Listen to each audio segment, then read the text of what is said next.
Merry Christmas. That's not bad for just having celebrated a few days ago. We're all kind of in a daze from the Christmas holidays. But today our celebration of Christmas continues with great joy as we celebrate this beautiful feast of the Holy Family of Jesus, Mary, and Joseph. Sometimes we forget that the Holy Family was a very real family. They lived in a very unstable world, much like our own. They faced uncertainty and fear as God revealed to Mary and Joseph their unique role in his plan of salvation. They faced displacement as they fled those who were trying to kill the child Jesus, which is what we heard in today's gospel. And they faced many other challenges, not unlike the challenges that we face today. So today, let's learn what they have to teach us in 2025.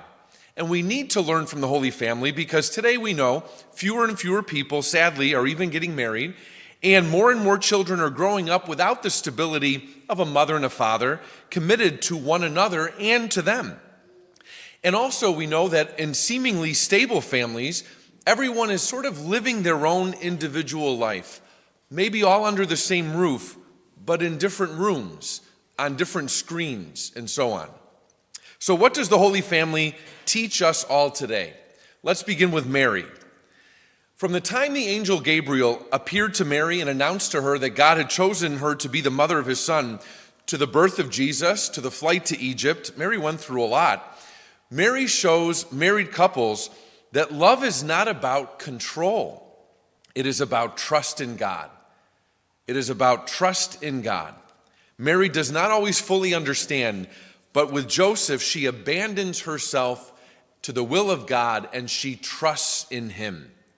When married couples experience fear or resentment, or they turn to self-protection, Mary reminds them to trust in God. Because when they do this, they are united in him and they refocus on his plan for them. What about families? What does Mary have to teach families today? She teaches them to listen and ponder and reflect. Mary's trust in God led her to listen and ponder. She's always reflecting before speaking and acting. She's always allowing God to reveal himself to her. In a culture of noise and instant opinions and emotional reactions, Mary teaches families the power of quiet and presence. Families need spaces where hearts are not rushed, where hearts are not dismissed or drowned out. She reminds us that holiness often begins in silence and in reflection, and she encourages families to be attentive to one another in this way. Now on to Joseph. What does Joseph teach married couples today?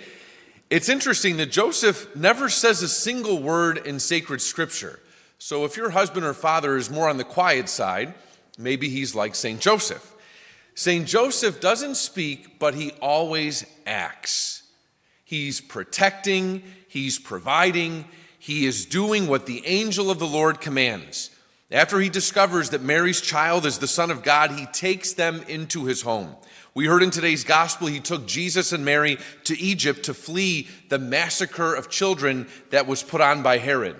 And then he took them to the land of Israel when it was safe again.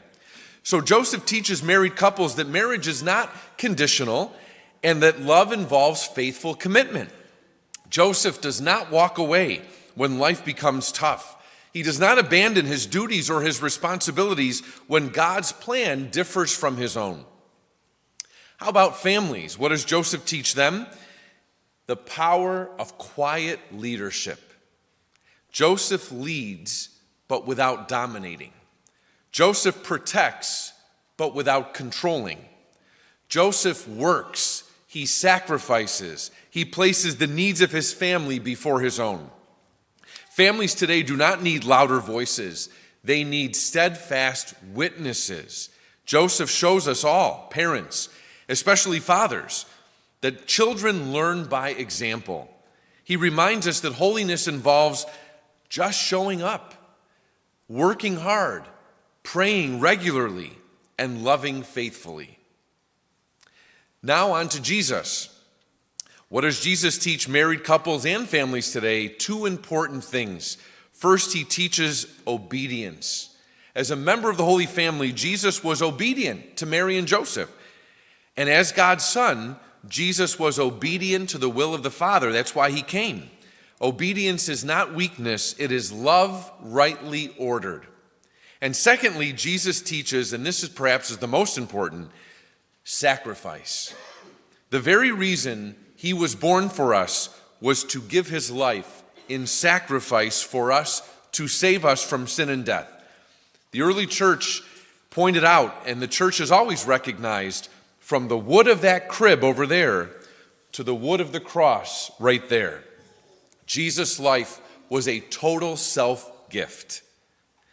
So Jesus teaches husbands and wives, mothers and fathers, and children to strive to do the will of God and to give of themselves totally, to lay down their lives, so to speak, in sacrifice to the Lord and to one another. When we all do this, we truly love one another in good times and in bad, as couples say when they exchange consent on the day of their wedding. When we do this, sacrifice and obedience, we are on our way to becoming holy. So today, think of your marriage, think of your family, think of your life. Is the openness to God's will and the listening, pondering, and quiet presence of Mary a part of it? Is the action and faithful commitment and quiet leadership of Joseph a part of it? And is the obedience and sacrifice of Jesus a part of it? The world at the time of the Holy Family was no less difficult than ours, and yet Jesus, Mary, and Joseph were able to be holy with the help that comes from God. And the good news is that marriages and families today can be holy too, when God is at the center and when the home becomes a place of mission, of worship, evangelization, and service.